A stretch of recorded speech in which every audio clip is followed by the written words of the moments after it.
Hello, everyone. Welcome to Question Everything, a podcast all about learning from the successes and the failures of those who dared to, well, question everything. This podcast is part interview, part therapy, and part Price is Right. We have our own game board stacked with questions that'll make even the most successful CMOs sweat.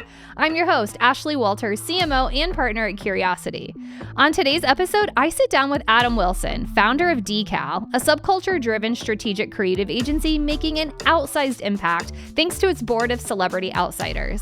On this episode, you'll learn why nuanced insights aren't found in massive data sets, the biggest red flags plaguing creative briefs, how CMOs can get the most out of their agency partners, and why the most successful brands have to think like creators. So put on your strategy hat. We know Adam already has his on because this episode will challenge the way you differentiate your brand, understand your audience, and activate killer insights. Adam Wilson has spent nearly 3 decades at creative and digital shops, leading work for iconic brands like Jeep, Disney, and Kraft. He's also gone in-house to lead brand marketing at Carhartt, cementing his love of strategy and growing his empathy for the complexities today's CMOs face. Today, Adam is the co-founder of Decal, an agency known for its distinctive approach to strategy, including an impressive board of outside voices, among them co-founder Tony Hawk. Whether it's strategy sessions with clients or kick flips in the boardroom, Adam's experience and stories are guaranteed to give marketing leaders a few new tricks. Adam, welcome to the show. Wow, thank you. You sort of alluded to the fact that I can kickflip, which is not true. You know, I was going to ask you if you could try. I feel like Tony's certainly taught you a trick or two. No? No. Actually, he thinks it's really funny that I never learned to do that. Really? Yeah. I have a girl in our media team. She has always wanted to learn to skateboard. And then just like all of a sudden in her 40s, she's like, you know what? I'm going to go learn, and picked it up and found a mentor and a friend. And she's got all these pictures of just like banged up knees, bloody elbows. But yeah, I love that for her. Yeah, that's great. Yeah, skateboarders are tough. She's going to join the ranks. Yeah, she's a tough girl. So what the heck have you been up to? What's new? Yeah, we're experiencing an embarrassment of riches in terms of projects and clients. So awesome. Many of which we haven't announced, but we're very, very busy right now and enjoying it. Lots of different project work from lots of different clients. So cool. Well, good for you. It's been a blur. It's a hot market right now. At least that's what I keep reading in Ad Age, right? Yeah, that's what they say. That's what they say. All right. Well, you know how this podcast works. You're a fan of the show, which I love. I have 12 super spicy questions on a game board made just for you. Wonderful. Let's do it. All right. The power is in your hands, and I can confirm you do not know which question is behind which number, and neither do I. So which number are you going to pick first? We'll go with number 9. All right. Number 9. All right, this is a long one. CMOs are asked to drive growth, build brand, deliver quarterly performance, justify spend. In your opinion, is marketing leadership being set up to fail right now? And what should agencies be doing to support their CMOs? Oh, Ashley, we could just erase all the other numbers on the board and talk about this for the next 40 minutes. Yeah, I do. I do think CMOs are... I don't know if they're intentionally being set up to fail, but you look around and CMO tenure continues to shrink compared to their peers, their C-level peers. I really do believe, and I've written op-eds on this topic. I really do believe that the people that surround them, other people in the C-suite, CFOs, CEOs, boards, are under the illusion of certainty. They have CFOs and boards and all of these folks. They've green-lighted massive amounts of investment over the past, 10, 15 years in data sets, data hoarding, data warehousing, first party, third party, all of it. And they expect certainty from CMOs. Mm-hmm. It's like they think they've given CMOs a crystal ball with all of this quantitative data, and you should be able to pull the exact insight out, and you should be able to pull, you know, audience behaviors and all of that stuff, and you should be able to do differentiated work. Turn this brand around. What is your problem? And that's the fallacy, because everyone else is also doing that.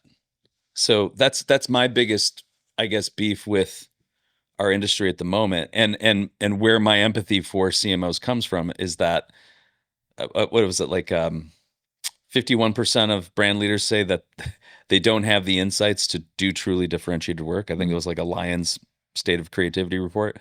I think that's what they're faced with, is their brief is not differentiated. Their insights aren't very differentiated because everyone's using the same data. Like, everyone's fishing from the same river of data and arriving at the same picture of a consumer. So I do think that there's kind of an unfair pressure or expectation of CMOs. They don't have a crystal ball. Otherwise, why would 51% of them say, you know, I'm struggling to differentiate my brand? Yeah. You know. So how do you help? Like, you as an agency leader, what's your role in easing some of that pain for them? So, yeah, I mean, I know this isn't about, you know, me hawking our wares too much, but in this really, I think the rest of the industry should follow suit, and I think a lot of smaller independent agencies are also doing this. Be unapologetically qualitative. Like, don't be afraid of it. I'm going to requote myself because I thought it was a good line. Let's go. That, you know, talking to 6 people can often lead to more differentiated insights than the digital exhaust of 6 million people. Yeah. I mean, because we're really using averages, and that's I think that's the unfair thing for CMOs, is they are kind of being forced or expected to use averages to come up with something that is not average. And so we are very unapologetically qualitative here. It doesn't mean we dismiss the quantitative stuff. It doesn't mean we dismiss, you know, in the case of Scott's, our Scott's client, they dominate the lawn care category. The GOAT. And thus, yes, thank you, right there.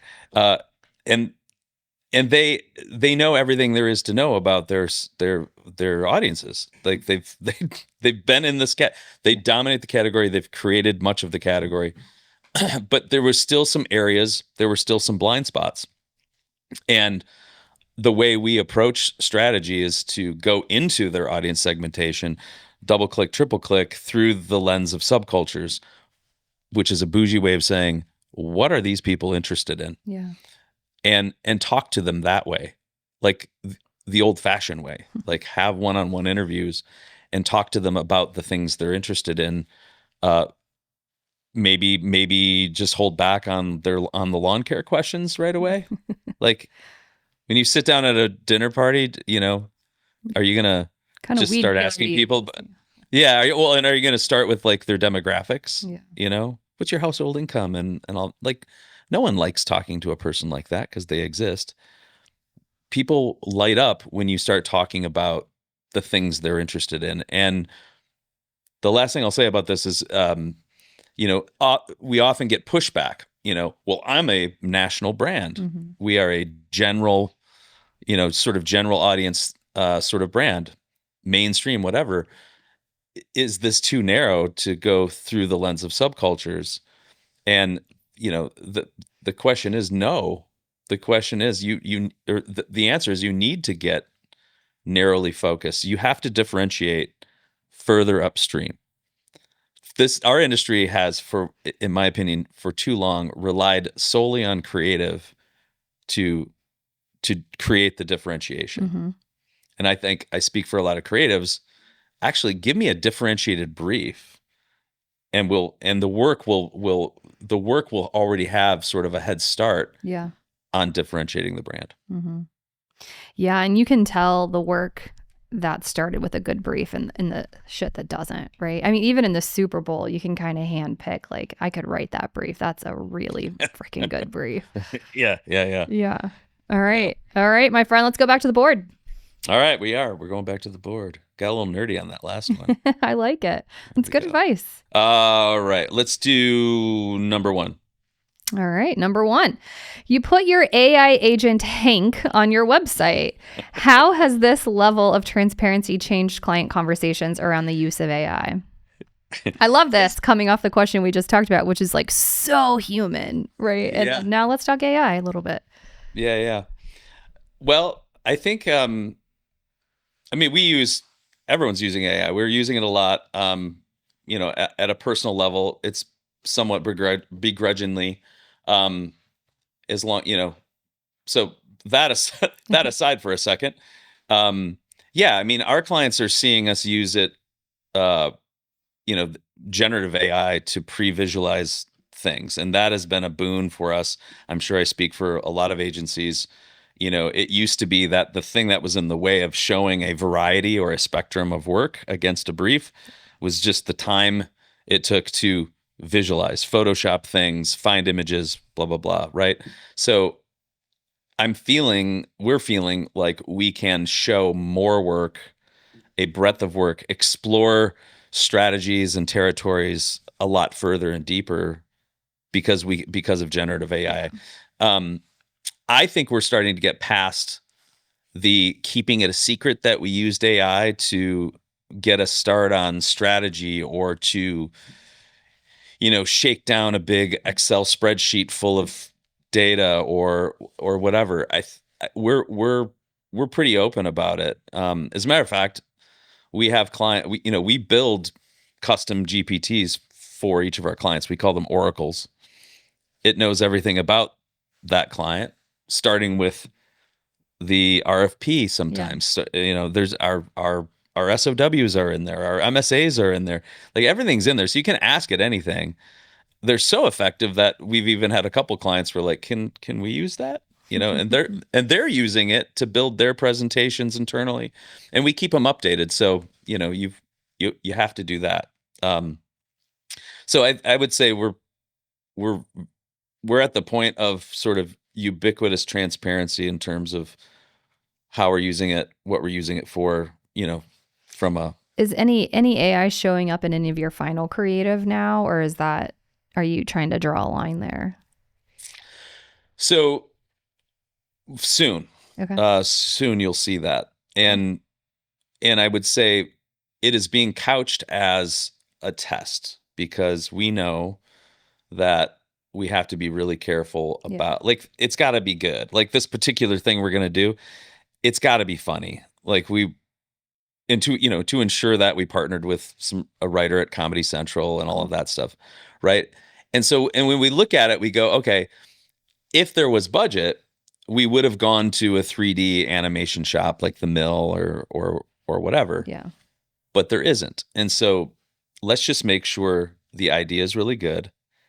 And we know there's probably going to be, this is AI slop or whatever the case may be, but it'll be our first foray and our client's first foray into, a consumer facing AI generated content thing. I'll have to check back in with you and see how it goes. I've had a couple of guests on the show. PJ Pereira broke down the infamous Coca-Cola holiday spot for us, which was wild and epically successful if you ask Coca-Cola, but in the minds of the trade and the ad community, it got a ton of backlash. And then and with a straight face, real magic. Right? Yeah. No, I mean, that's me personally, at the moment, I loathe when large brands that clearly have the budget opt to produce things in AI that don't necessarily it's not a special effects thing. It's a human beings interacting. It's and so some of it's just like, I just shake my head and go, This is about shareholder value. This is about saving some money. And, time will tell if that passes. Yeah. Well, and in the case of Coke, they were taking some creative risks and wanted to be one of the first. And there were no humans, I don't believe. So it was all very animated and beautifully done. And then Pedro Lermo was on, and he got backlash on one of the Jesus spots that they did because people thought it was AI. But it wasn't. It was just very highly artfully crafted. So it's wild. You don't really know. So yeah, I'll be curious to check in. Tell me a little bit about Hank. So for anyone listening, if you go to your website, you can kind of dig down into the people. And one of the people is Hank, an AI agent, right? Yep. Yeah. And what does Hank do? So that's another GPT. It's really, it's operational, but all those clients, it's started off as mainly operationally driven. You build its knowledge base. It's kind of a walled garden. It's essentially another GPT, but he sort of sits above all of the client oracles. Okay. And also has that same knowledge. So there's a little bit of a hierarchy. And I don't know if I want to give away much more, but so far it's been kind of a game changer for streamlining things, building proposals, looking at, we just had an MSA change. He's certainly not a proxy for an actual real attorney, so we'll do that. But just to lower the amount of time we're spending with our not our in-house, but our legal counsel, we will have Hank kind of look at two MSAs and pull out what the main differences are, and help us sort of triangulate what is this thing that are we taking on more risk now because of this new 47-page MSA in 7-point type. Yeah. So Hank's been a real pal. God bless Hank. I like that. Yeah. One other question I have, so your client agents, my question is, so then who owns that agent? Let's say you part ways with that client. Can you give them that agent, that data, or is that just yours to destroy? It's funny. I was just talking about MSAs and this question you have now. I mean, some of it is completely new territory for us and completely new territory for some of our clients' legal teams. But one client in particular are leaning in, like they're really loving it. It doesn't seem like a big pain in the ass that we're like needing to rethink some of the terms and sections of an MSA. They love it. There's like, this is exciting. We haven't had to think about this before. Yeah. It's like, who owns that after? So we're having those conversations. That's cool. Yeah. All right. Well, thanks. Let's go back to the board. Okay, back to the board. Let's do 11. All right. Creatives often wait for a strategy to be handed to them. How can creatives start thinking like strategists from the beginning? Well, you've got to be a creative with that proclivity to begin with, because I think there's that spectrum, right? Like all the way on the left, there's the creators or creatives that I'd like to maybe put myself in that category of like, we're the constant 3-year-old. Like, why? Why is it like that? Why does it say that? Why are we taking that angle? And then all the way over here are the creators are like, I don't give a fuck. I just want to make this look so good. Yeah. There's this, the finishers and, anyway, I think the simplest way I break it down and have to remind myself to break it down is, strategy is what needs to be said or demonstrated to a particular audience, and creative is how to say it or demonstrate it to that particular audience. Mm-hmm. So if you think about the what and the how, if you can sort of delineate those two things, as a creative, don't even think about how. Yeah. Think about what should be said. And that's probably the best way to judge a brief or push on a brief, is what is being said. Does it it's kind of a daisy chain. Like, is what the planner or, whomever in this brief is saying needs to be said, is that connected to some real true insight? And if those things are disconnected, call it out. Mm-hmm. If those things are disconnected, connect them. And then that happens, right? Like that, where no one speaks up, or maybe the planner has come down from on high. We've worked with these types, right? Mm-hmm. Where it's like, there's no negotiation. Here's my 30 slide picture deck Silver with platter. crafted headlines on every single one. You all get it now, right? Now go make beautiful creative. If that's not happening, then, or if that is, you should definitely push and try to keep it what is being said and how, because you're being eventually asked how to say it. Yeah. Yep. That's right. It's funny. You said, why? I have a slide that I use all the time. Remember the kids that always asked why? We hired them. I love that. I love that creative. It's like, that's why? great. Tell me more. I want to know more. Yeah. That's great. That's great. All right. Let's go back to the board. All right. We're flying, huh? We are. You know what? All right. We'll go number 4. Okay. You've said brands often expect advertising to solve marketing problems and marketing to solve business problems. How often do brands misdiagnose the real issue? I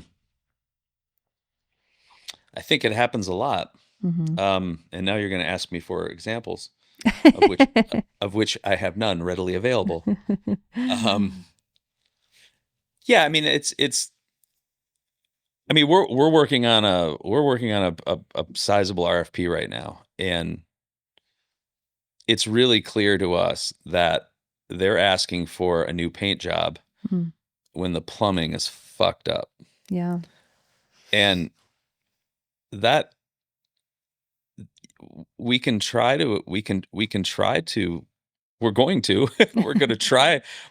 to solve the business problem with marketing. But they really have kind of they have a plumbing problem, really. Yeah. Do you tell them that? Like, how vocal are you, especially in these early days? We're going to. We have to. That's the only integrity. That's the only way we can build integrity as a shop. And this comes from me personally, where it's like, there's so many things, all of us, all agencies, we could take projects on and give them exactly what they're asking for. But our job at the end of the day is to re-diagnose a problem without it turning into a 3 or to 6 month, discovery phase that's costly and stupid. We're pretty good at looking at their diagnosis and either agreeing with it or seeing overlooked areas, these, AKA a misdiagnosis. So, you're not asking for this, but if any advice to small agencies, that's where I think that's where most of our value is in being able to quickly diagnose, align on what the problem is. Is it the problem or is it not the problem? And being honest with it. And if that means not winning a pitch, so be it. It's a good vetting mechanism too, like your interpretation of the problem and having that conversation with the CMO. And if they don't agree, if they're hell bent on not changing it, I think that is a signal to you, like maybe they wouldn't be a great client also.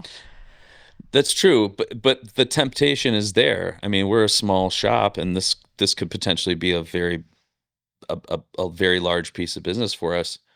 There is that choice that's there in this space-time continuum to go, oh yeah, that is the problem, and bring solutions. I mean, we're all very good at this, and bring solutions that would fix, or that would have the appearance of fixing that problem. We've answered the brief. Right. But, you're going to get in trouble because we're all going to sign up to the KPIs. We're all going to sign up to what we're going to hold ourselves accountable to. And if you believe in your bones that this ain't it,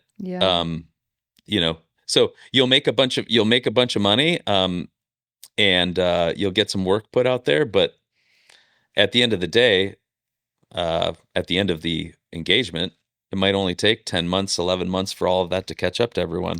Well, it kind of goes full circle to, I think, the second question that we had, which is the tenure of the CMO and why is it shrinking? I mean, this could be part of the reason.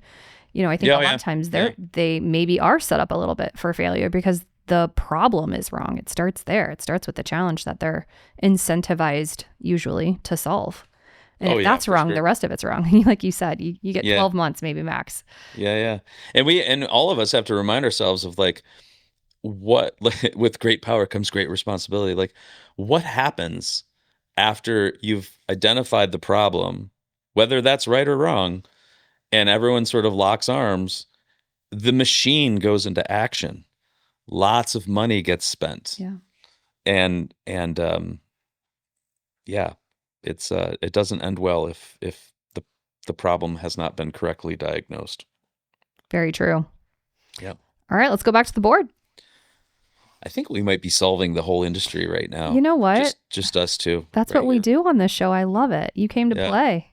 That's the I think that's the headline or your poster frame for this. We solved everything. Yeah. All right. Let's go with 10. All right. So you have voices like Lady Gaga's producer, a sneaker shop legend, and camera Jesus in the room. Tell us about a time when the Subculture Advisory Board completely changed the direction of the work. That's a good question and a fair one. I don't think they've ever completely changed the direction of any work. What we consistently get from this advisory board of really cool people and really interesting people, really connected people that make me feel, remind me that I'm just some middle-aged white dude who lives in the Midwest. They're great. They very often give us enough sort of outsider validation to play with more confidence than we would have otherwise. Mm-hmm. So, they've really helped push the Gibson work. And we've done a few different projects with Gibson.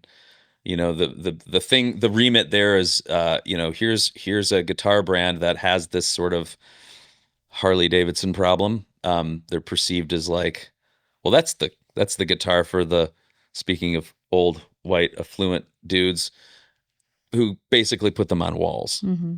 Like no one's shredding them, and you go to Coachella or whatever. And if people are still using or playing instruments like guitars, it's probably a Fender, right? So there's this perception problem they have. And so our advisory board, especially, folks like Paul Blair, who's done that, who does work produces with Lady Gaga, he's so tapped in to all different genres of music. He and a few others on the board helped us sort of find and break out of Gibson's kind of siloed approach to working with, quote unquote signed artists, right? Like there's nothing against, seeing older superstar guitar players. I'm not going to name them, but when you're trying to flip the perception of the brand, you gotta go elsewhere with who you hold up as an artist. And so, Paul was great. I wouldn't say he discovered them, but he led us to the well, and that's been great. But yeah, this advisory board is, none of them have worked a day at an agency, including Tony, and they're just great resources from a networking perspective. We can put strategies in front of them. This big pitch I keep referencing, a few of them are going to be instrumental in the strategy work. So yeah, I wouldn't say there's been any sort of like earth-shattering moment where like, man, it's a good thing we brought those guys in, but they really give us confidence, early on. Yeah. you know. How do you tap into them? You just said early on, but it just made me think, like, are you coming to them at the strategy phase, the ideation phase? Are there multiple checkpoints with the advisory board? Is it everybody, or are you picking and choosing which members you're going to depending on the brand? It's more the latter. Mm-hmm. It's definitely more ad hoc, and it's more sort of contextual to whatever it is we're trying to do at that moment. Yeah, we don't have a uniform sort of way we engage them. Months might go by and we haven't had any contact with them. I'm really jealous. I think there's something a lot of agencies could benefit from.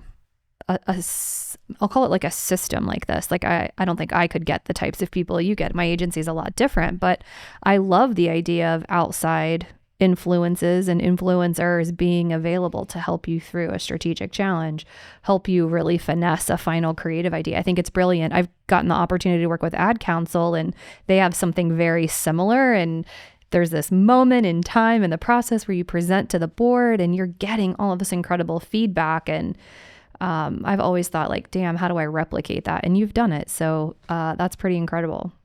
Yeah, no, I think the probably the coolest thing about it is it's they themselves are essentially creators, most of them, right? Like Jessica Murnane, kind of a wellness expert, is now getting into how horticulture as self-care, and I'm botching this for her, sorry Jessica. Rick is a creator unto himself. Obviously Tony commands a pretty large audience, Paul Blair. So I think probably the biggest thing that they give us confidence for, and I think a lot of agencies feel it a little bit, like they feel like creators, the creator economy, the fact that we are in an attention economy. And I think clients see this too, right? Like we hear it a lot, and it shows up in our decks, right? Your competition isn't that other brand. Your competition is the creators. Yeah. The top 100 creators, if you take all of the engagement and sometimes the numbers of audience that they command, when you add it all up, it's greater than the top 100 brands, which is fucking mind-blowing. Yeah. And it's not going the other way, and so you have a choice as a brand. Do you rent their eyeballs? Do you hashtag ad your way through that? Mm-hmm. Send them some shit, whatever. Or do you collaborate? Or do you think like a creator? And our advisory board helps us think like a creator because that's how they think inherently. Yeah. So there is that ballast. And I just realized we should probably talk more about that. Yeah. Versus how well connected they are. It's like, okay, sure. You should. I mean, I think it's a big point of difference, and especially in terms of just like authenticity, which is really easy to fake, but really hard to get right. You kind of have a cheat code. Yeah, I like that. All right, let's go back to the board. All right, here we go. We'll go 12. All right, number 12. You've run a brand and a creative agency. What do CMOs get wrong about creatives, and what do creatives get wrong about CMOs?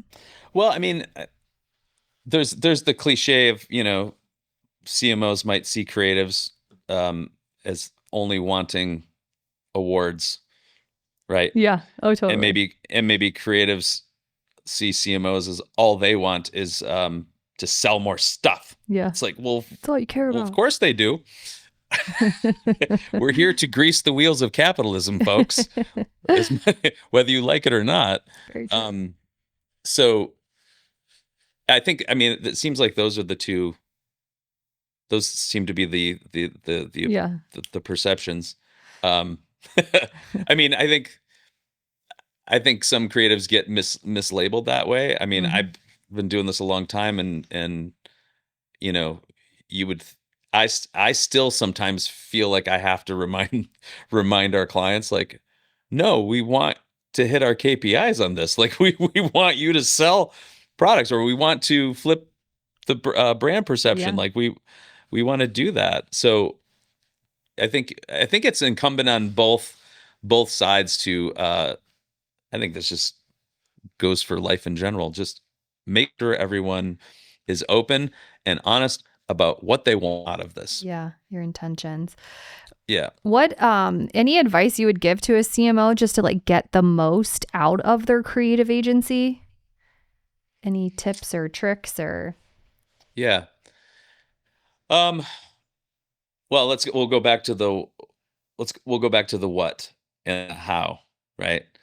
I think the best thing you can do for your agency and the creatives that work within that agency, or whether it's, or if even if it's an inside in-house group, the gift you can give them is being absolutely positively 110% sure that what you want to say or demonstrate as a brand is it. And you are emphatic about it. Mm-hmm. You could pitch them without showing any slides. They need to feel that you really believe in what needs to be said or demonstrated. And then they will buy in, and they will toil and bring you so many different, a veritable spectrum, a rainbow of ways of how to say or demonstrate it. Yeah. Man, you make it sound so easy. Well, the first part of what is not, that is the hard part. Yeah. Yeah. I mean, these thrown together briefs, it does kind of get you thrown together ideas, right? I think having that crystal clear clarity all the way up in the brief phase and knowing what you want is, it's so important. And I think sometimes overlooked. Yeah. You're a good indicator, speaking of KPIs, of maybe it's not going to end well, is if you have lots of people going, wait, what are we saying? Yeah. I mean, we've heard this many times in boardrooms, even at our own agencies, like, what exactly are we saying here? Mm-hmm. And if there isn't real good clarity around that, because you're not locking anyone in. Yeah. There's still a million ways to show how it can be said. Yeah. It's usually fear. I think fear is what gets in the way of that. Yeah. All right, let's go back to the board. We have time for one more. All right. Make it count. Let's do, you pick. How about you pick? Oh, man. All right. We want to go 2. All right. Let's go. Okay. So over half of brand leaders admit that they don't have a strong enough understanding of their audiences to take creative risks. What, in your opinion, needs to change? I think we covered this right at the top, didn't we? I think so. Yeah. Well, I think to sum that up, it's find ways, and I think we've talked a little bit about the different ways you can do that. Find ways to differentiate. Put the onus of differentiation, like spread it out. Like right now, in the processes of clients working with agencies or in-house or whatever, the onus of differentiation is generally just like this big glob on top of the creative development process. Mm-hmm. Take that glob like it's silly putty and stretch it, pull it all the way to the very beginning. I mean, I would even say, and this is coming from someone who lived the go-to-market process, the sausage making when I was at Carhartt. If you can even pull that little glob all the way up into product development, mm-hmm. like everything gets better for everyone. So that the glob of differentiation, pull it further upstream. Try to get differentiated briefs, differentiated product usage and utility. Get differentiation in your audience insights, differentiation in your briefs, and on down the line. Don't put it all in creative development. That's a great way to end. I love that. All right. We want to get to know you a little bit more personally. So we end every podcast with a little of this or that. I'm not sure you do. But go for it. All right. I do. I definitely do. Okay. All right. So first thing that comes to mind, don't overthink it. All right. All right. Here we go. Jets Pizza or Little Caesars? Okay. Let's go Jets. A live gig or a new biz pitch? Live gig, yeah, I agree. Snapbacks or a dad hat? Snapbacks. All right. Michigan summer or any day in San Diego? Michigan summer. So beautiful. Yeah, Detroit Lions or a can lion? Detroit Lions. Okay, all right. All right. I mean, I was abused by them as a child, so. By can? No, I'm just kidding. No. I'm kidding. I mean, there could be a story there too. Oh, yeah. Probably not a good one, but No. Whoops. No. All right. Oh, man, this was so fun. Thanks for hanging with us. Yeah. Thank you, Ashley. Yeah. What's the best way for people to reach out? Yeah, I'm in the hallways of the high school known as LinkedIn. There you go.